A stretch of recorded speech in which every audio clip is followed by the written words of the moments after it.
guys, welcome to my another video. তো guys এখন হচ্ছে 9:07।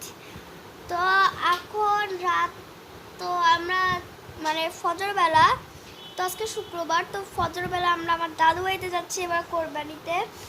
তো আমরা পুরোটা টাইম ইনশাআল্লাহ আপনাদের সঙ্গে সাথে থাকবো। প্লিজ গাইস তো শুধু একটু লাইক আর সাবস্ক্রাইব করে দিবেন। তা আপনাদের জন্য তো এত কষ্ট করে আমরা যে ভিডিওগুলো করছি এই একটা জিনিস পাওয়ার জন্য গাইস, প্লিজ আর কথাটা রেখেন, ঠিক আছে গাইস? তাহলে দেখা হবে ফজরবেলা ঘুম থেকে উঠে। বাই। তো গাইস এখন 5:30 বাজে ফজরবেলা। আপনার বিশ্বাস না করলে আমি ঘুরি দেখাচ্ছি, এই যে 5:30। তো গাইস এখন আমরা যে গাড়ি করে রাজারবাগ যাবো, তো রাজারবাগ থেকে গ্রিন লাইনের বাসে উঠবো। তবে ফার্স্ট সিট পাইছি, তো আমরা বাসে দেখাচ্ছি ইনশাল্লাহ। Bye guys. তো গাইস আমরা এখন বাস কাউন্টারে বাসে দেখা হবে। গাইস আমরা বাস